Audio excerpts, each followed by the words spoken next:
Today's scripture passage is from the Gospel of Luke, chapter 13, verses 10 through 17.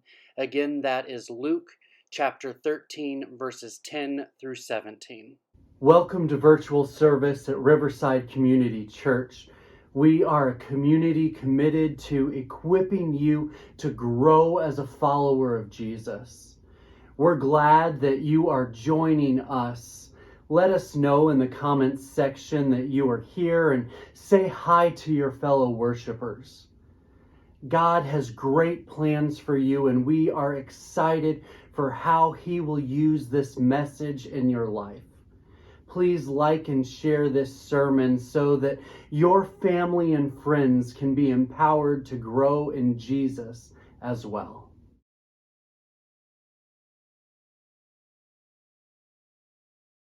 Please join me in saying the prayer that Jesus taught us, saying, Our Father, who art in heaven, hallowed be thy name.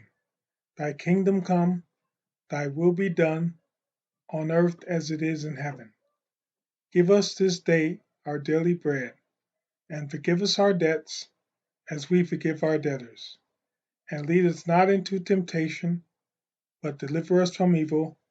For thine is the kingdom, and the power, and the glory forever. Amen. Let's pray. Heavenly Father, Lord, we thank you so much for the opportunity to worship you, to study your word, to get to know you better, and to be equipped and empowered to follow Jesus more effectively. Lord, we pray that you would be renewing our minds, that you would be equipping us and empowering us to live lives that bring you honor and glory and blessing to those around us.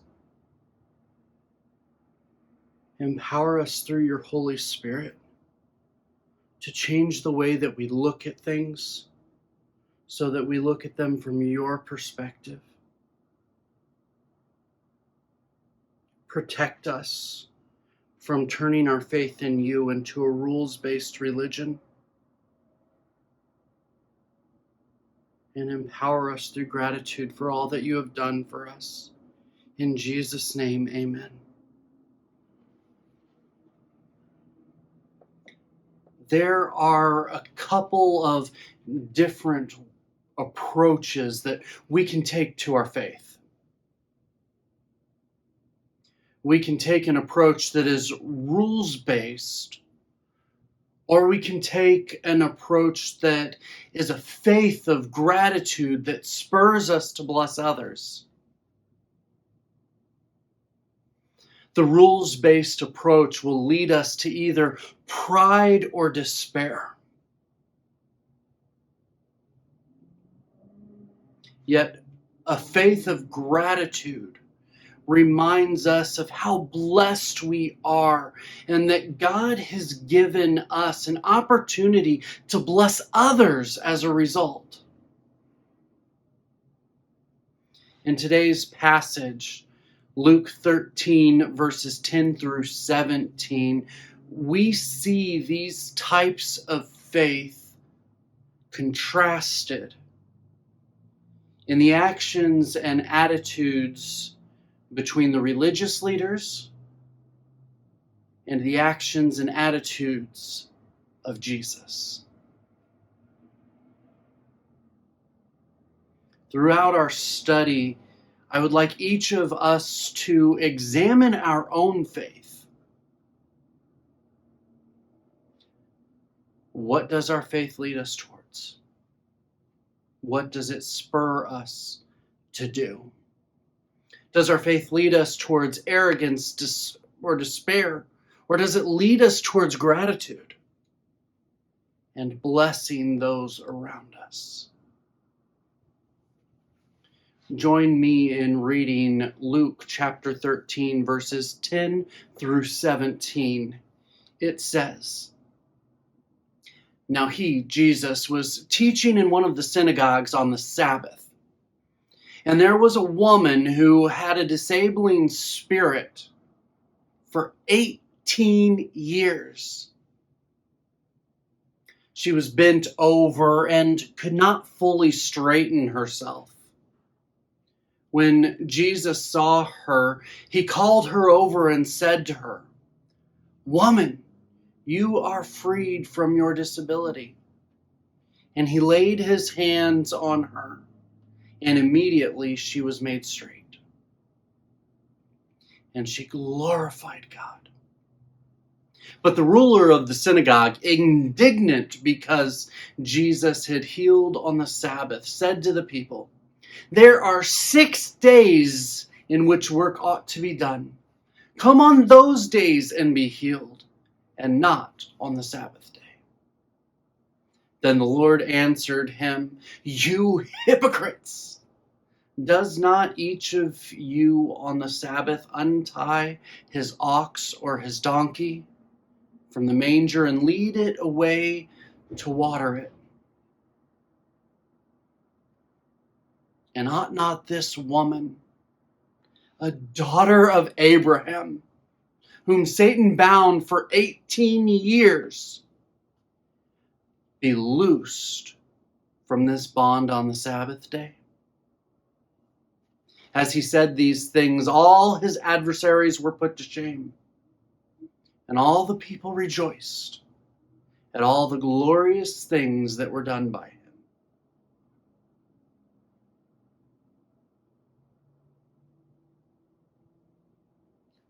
We see in this passage an example that Jesus often took part in. He taught those that he was around, and when he was in the temple or the synagogue on a Saturday, the Sabbath, he would teach.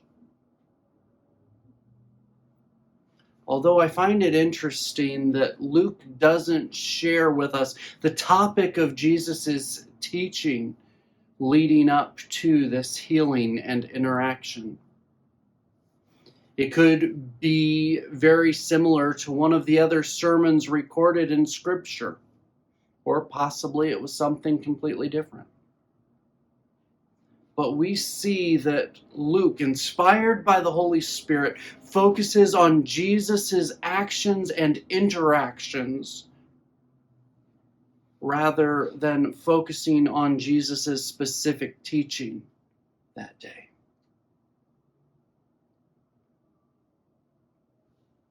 This particular day, Jesus was teaching in a local synagogue.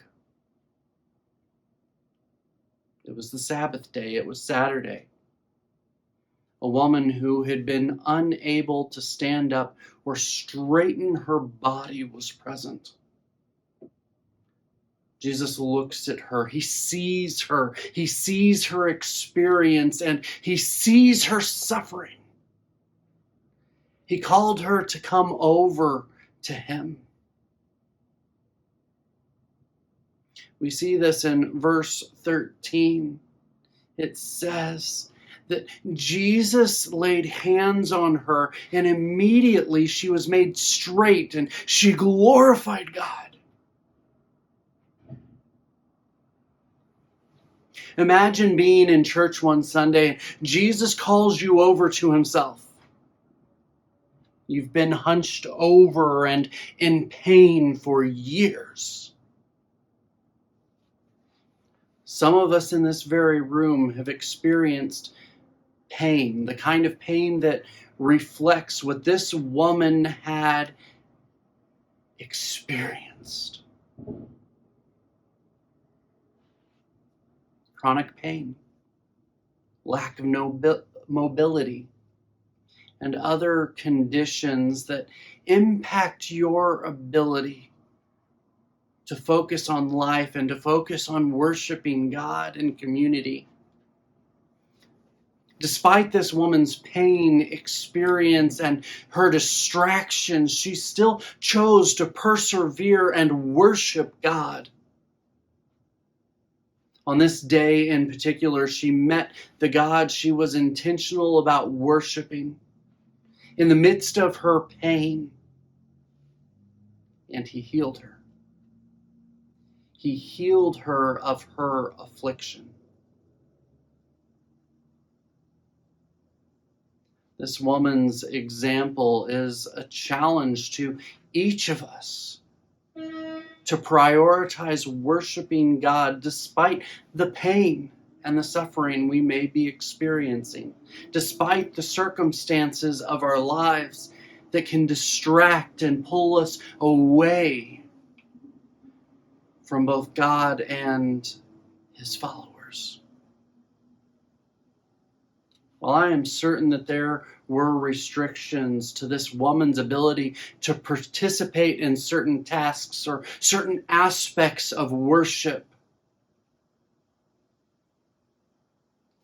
she still chose to obey God and to worship Him with her community.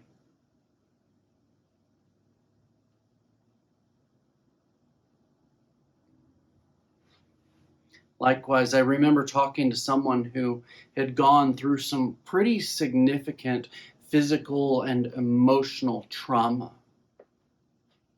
As they recounted their experience, they shared a conversation they had had with God, referencing attending worship. They had told God, "All I have to give is my presence. This is my act of worship." It was not a long, prolonged period of time in which attendance was their only act of worship, but they gave what they were able to give and grew from that point. God honors that kind of worship. Here in this passage, we see Jesus honored the woman by healing her. He recognized her faith and honored her. Does pain prevent you from worshiping God? In times of restricted capacity to worship, do you give up on worshiping altogether? Do you isolate, expecting others to reach out to you? Or do you recognize your own need for godly community and actively choose to worship with others?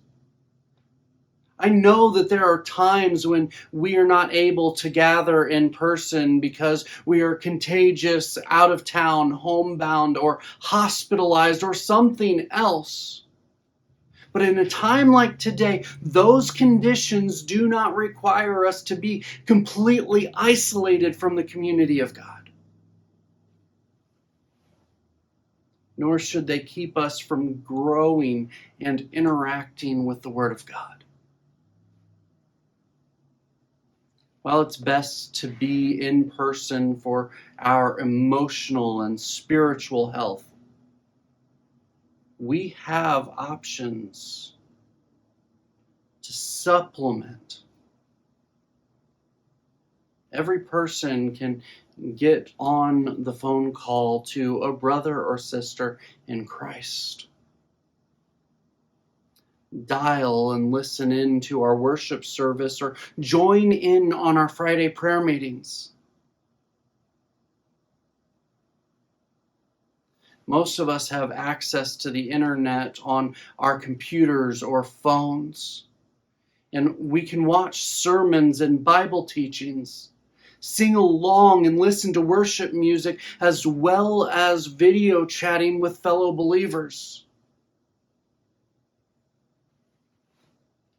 Choose to follow this woman's example and pursue worshiping God with your brothers and sisters in Christ.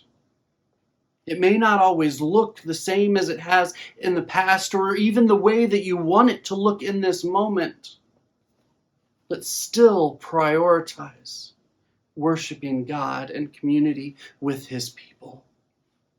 I know it's not always easy.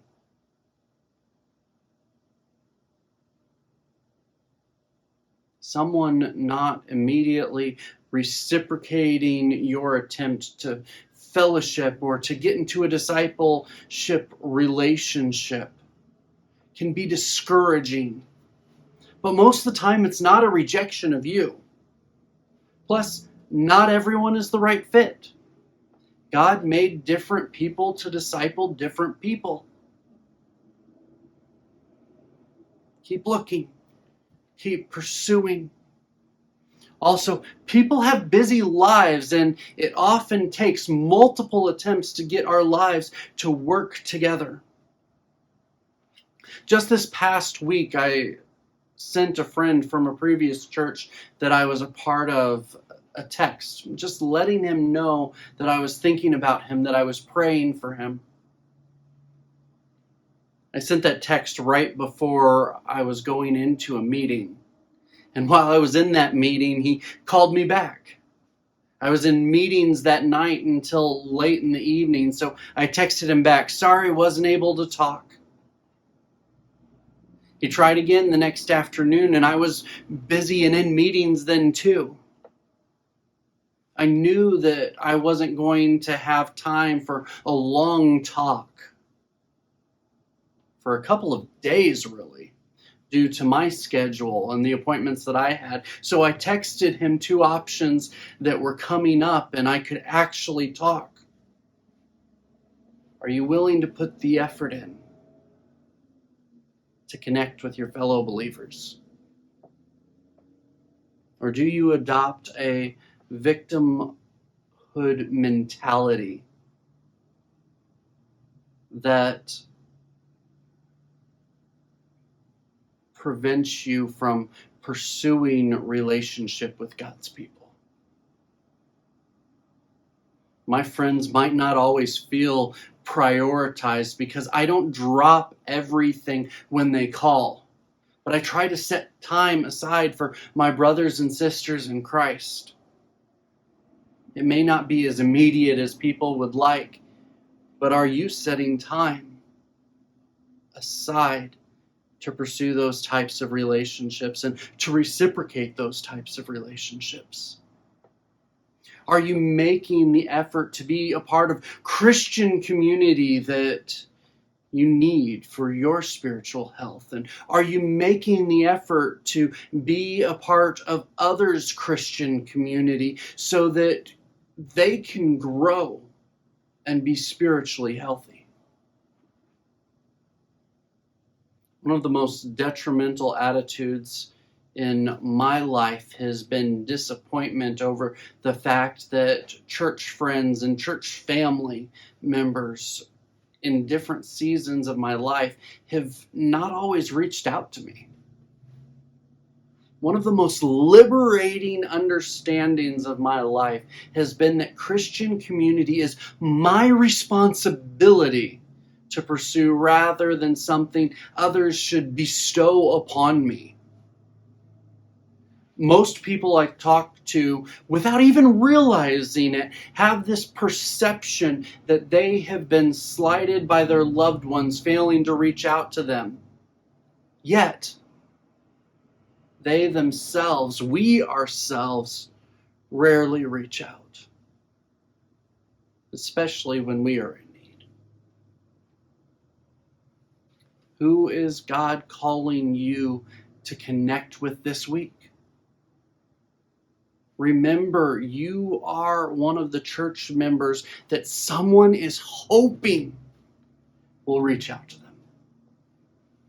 And if you are both waiting for the other person to make the effort, you will both live in disappointment.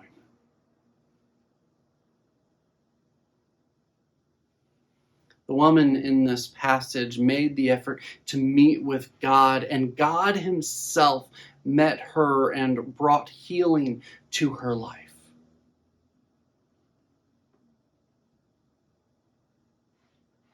Others may not always reciprocate our effort, but God always does. Make sure that you are not just pursuing community with God's people, but also pursuing community with God. As you experience community with God and His people, and as God brings healing, emotional healing, physical healing, and spiritual healing, be sure to share what God has done in your life. Be praising Him. When Jesus healed this woman, the religious leader got snotty in verse 14. Let's take a look. But the ruler of the synagogue, indignant because Jesus had healed on the Sabbath, said to the people, "There are 6 days in which work ought to be done. Come on those days and be healed, and not on the Sabbath day." This is a leader in the local community of God, and he's frustrated that Jesus has healed one of his congregation members because of what day Jesus had healed her on.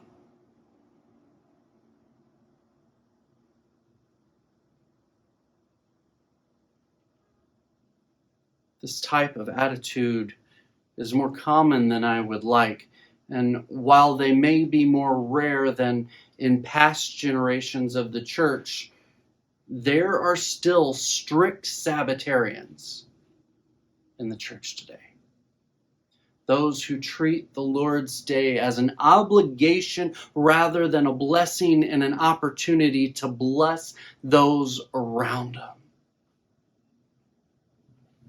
I've talked to people who are still emotionally and spiritually scarred because as kids they were held to a higher standard of Sabbath observance than the pastor and his family. The same was true in this example from Jesus' life. The religious leader was telling Jesus not to work, which included in his mind a prohibition from healing. But Jesus knew that the religious leader was tying and untying his animal. Why should this woman not be set free? Let's observe Jesus' response in verses 15 and 16 to this religious leader. These verses say, "Then the Lord answered him, 'You hypocrites! Does not each of you on the Sabbath untie his ox or his donkey from the manger and lead it away to water? And ought not this woman, a daughter of Abraham, whom Satan bound for 18 years, be loosed from this bond on the Sabbath day?'" This leader, these leaders that Jesus rebukes, were loosing their animals from bonds. But they didn't want this woman who was a part of their community to be loosed on the Sabbath.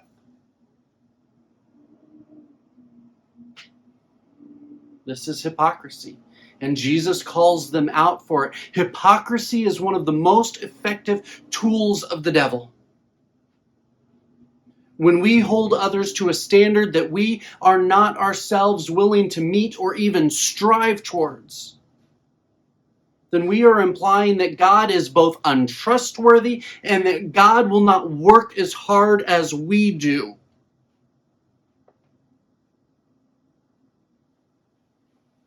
But the truth is, God holds himself to a higher standard than he holds us to. He holds himself to perfection with no room for error. Yet while we were rebellious sinners, Christ came to earth to die on the cross in our place. As a result, he has made a way for us to come to him, imperfect as we are. He requires us to believe in a type of faith that results in works, but he no longer requires perfection, just faith in the work that he has done for us. What a beautiful gift and example Jesus has given us with his life, his death, his burial, and resurrection. As Christians, the Lord's Day is important as a time to gather and worship Him and rest. The Lord's Day is a gift for us to remember that God has set us free from the bondage of Satan, sin, and death. It is an opportunity for us to bless one another by growing together and offering the freedom we find in Christ to those around us. Both eternal freedom and freedom for these earthly lives that we are living. Who will you be a blessing to on this Lord's Day? Who will you serve in the name of Christ? Sundays are a day of rest, worship, and service for many. As a pastor, I don't often get the kind of rest that I think most experience or that we strive for on Sundays. Yet it's a joy for me to shift my Sabbath to another day so that I get to serve you. Verse 17 shares with us the results of this interaction. As he said these things, all his adversaries were put to shame, and all the people rejoiced at all the glorious things that were done by him.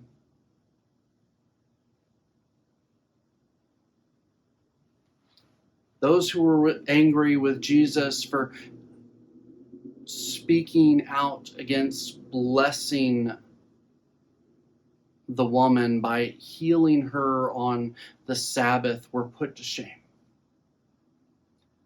Their preference to religious rules over bringing healing and restoration to God's people was made clear for people to see.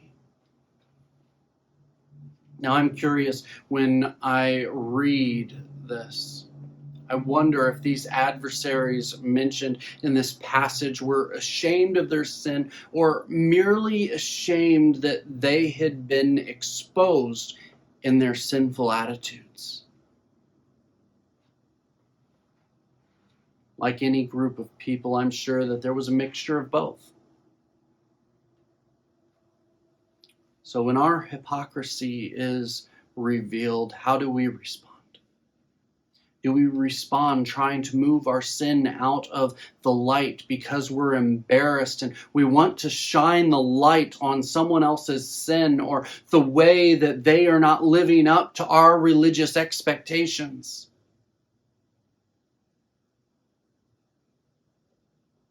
Or do we respond with repentant guilt, turning to Jesus and turning from our sin and hypocrisy?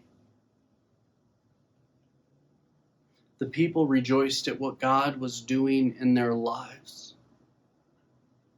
So how will you rejoice this week in the work of Christ? I've gotten out of the habit, but one of the questions that I want to start asking again regularly, instead of how are you doing, is how have you seen God at work this week?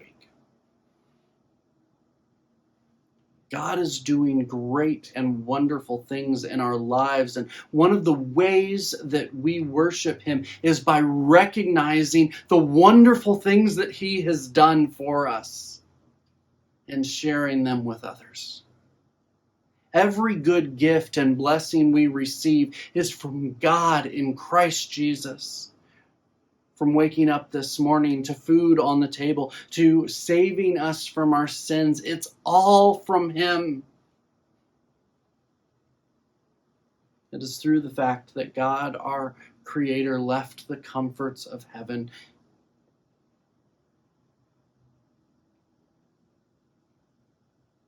that we are blessed. He took on human flesh. He lived a perfect life. He died on the cross for our sins, suffering the righteous wrath of God the Father. He was buried and rose on the third day. He rose from the grave. Jesus has set us free, even though we sold ourselves into slavery to sin. And he has come to free us. Worship God today and every day by worshiping him, by sharing what he has done, blessing your fellow believers, sharing how God is equipping you with his grace to give grace to others.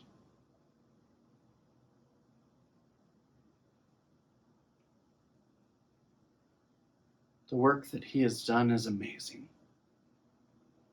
Let's join him in blessing others no matter what day it is, in resting in him. Let's pray.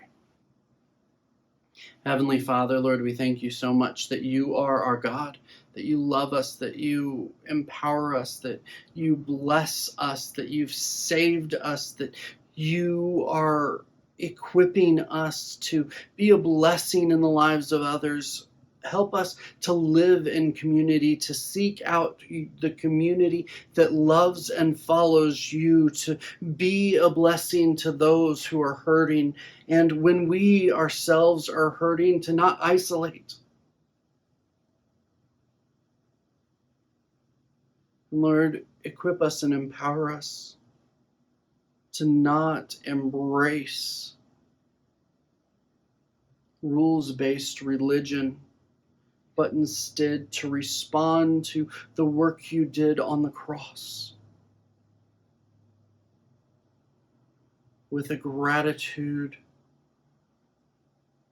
and faith that change our lives. It's in the name of Jesus we pray. Amen. As you go about your week, choose to bless those around you in faith rather than trying to determine what rules they should be following. We have much more control over our own actions.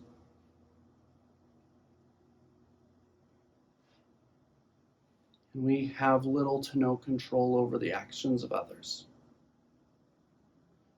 Prioritize worship and Christian community, sharing how God has been at work in your life.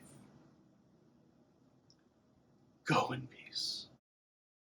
I love prayer. It's a great way for us to connect with God and each other. So I want to invite you to Fridays at 4:30 p.m.